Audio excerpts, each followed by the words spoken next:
Hello, my name is Zoe Gotera. And I'm Annabelle Potter, and today we're at the Holden House. The Holden House was designed and built in 1918 by Sam Bortree as a gift for his daughter, Ethel, and his son-in-law. Holden was the town pharmacist. You read that. Holden was the town pharmacist, and the house was broken aperture glass Holden used from the pharmacy as decoration on the gables. This home is among the more elaborate examples of the Craftsman bungalow style, featuring the Coquina, a shell associated with I. Moody, and the Bunnell Development Company. No, I definitely read the wrong line. Coquina, a shell and stone mix quarried in this region. Okay. The Holden House is associated with the I. Moody and the Bunnell Development Company, the principal forces behind the first significant settlement and development of Bunnell. The Bunnell Development Company platted the town in 1909. 2 years later, the Florida legislature incorporated Bunnell as a town. Holden's family retained ownership of the property until Flagler County purchased it in 1978. Except for the addition of a sunroom on the east side of the house in 1947 and the replacement of sash windows, the house remains its original features. Great. Yeah, that's it.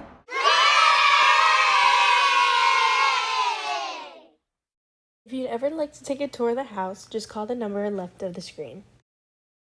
This is the sunroom, and you can see the glass that's on the top that actually came from the Holden Pharmacy. This is an example of the coquina that's used at the house.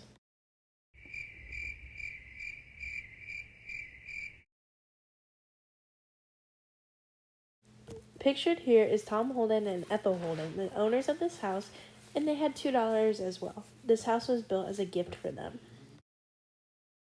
This is the parlor room. This is where the Holdens would entertain their guests and just make it very welcoming for when you first walk in the door. On the mantle, you can also see the Model T Ford, which is the car of the time, and a piece of the old brick road.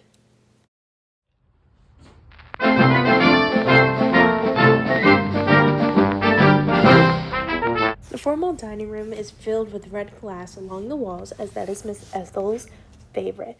You can also see all the pharmaceutical diplomas as well as personal belongings featured in this case right here.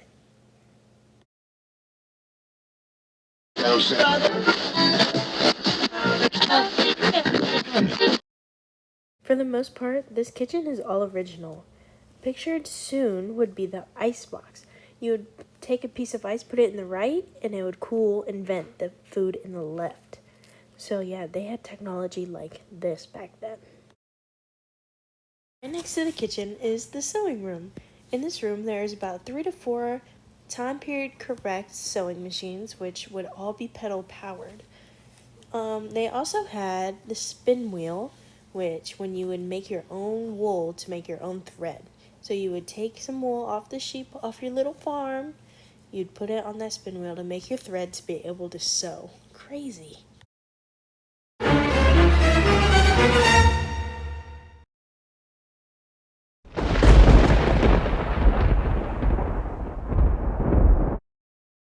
This piece off the old brick road was fire hardened to be able to lay down for the road.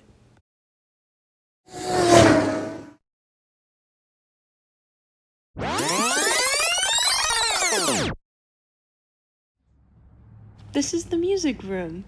They have 2 Victrolas as well as 2 pianos where they would sing and make music for their local church group. The Victrolas use records, which most of us nowadays don't really use as much.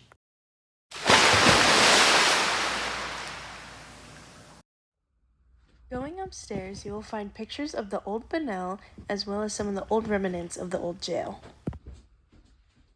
Moving into the master bedroom, this is where Thomas and Ethel's room was, as well as a patio where they would drink their morning teas. This here is Bunnell's first indoor bathroom. This was the first house with any kind of sort of indoor plumbing. So you'll have your sink, your toilet, your tub. You'll have a little wash bowl for your hands or maybe your face, but goodness gracious, how good it is not to go outside and have to go use the outhouse. I mean, think of us today trying to go outside and go use that outhouse. I don't know if many teenagers would like that. But yeah, this is the first ever indoor plumbing in this house. And so it was the first bathroom. This is the women's tribute room, which gives tribute to the Eastern Star Masonry or as things such as voting rights of women.